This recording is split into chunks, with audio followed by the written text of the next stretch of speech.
Lutayak Chiparchantha Akar. အားလုံးပဲမင်္ဂလာပါခင်ဗျာကျွန်တော်တကယ်ကြီးတဲ့လူဒီနေ့ကျွန်တော်လဲတန်းကိုသွားနေဖြစ်ပါတယ်လဲတန်းမှာကျွန်တော်တို့အင်ဂျီသွားဝယ်မယ်မုတ်ဒီပတ်စားမယ်အမှဗျာကွန်မလေးတွေလည်းအများကြီးပဲဗျာရေလည်းလန်းတယ်တော့တကယ်ချင်းတော့ပျော်စရာကြီးဗျာဒီနေ့တော့တကယ်ပျော်ဖို့ကောင်းမယ်နိဟုတ်တယ်နော် မင်းကိုလှုပ်ဆောင်ပါကွာ မင်းကလည်းကွာဗီဒီယိုရိုက်နေတာငါပြီးရင် TikTok မှာ vlog တင်မှာဘာဖြစ် ကိုယ့်ကိုတင်လို့ဟုတ်ပြန် ဒီနေ့ပျော်ဖို့ကောင်းတယ်ကွာမင်းနိုင်ငံနဲ့လည်းစုံမဲတယ်အခုမှစုံရတာပျော်စရာဘာပျော်ဘူးလား ပြောလို့မရဘူး ပြဘာလို့ပျော်လို့မရတာလဲ ချီးပါခြင်းလို့ကွာ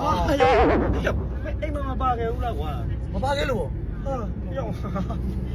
ကွာမင်းကွာဘယ်လိုဖြစ်လို့တော့ဒီလောက်ဖိပိတ်ပြီးထိုင်နေတာတော့ကွာ ချီးတွက်ကြပါဆိုလို့ပေါ့ အော်မင်းလက်ဆက်တော့စအူပိတ်နေတာပဲငါဘာငွေကြီးပြမလဲ ဟာငါတော့မထိနဲ့လို့ ဘာဖြစ်လို့ မထိနဲ့ချီးတွက်ကြလိမ့်မယ်ဦးလေးပဲမောင်းပါဗျာ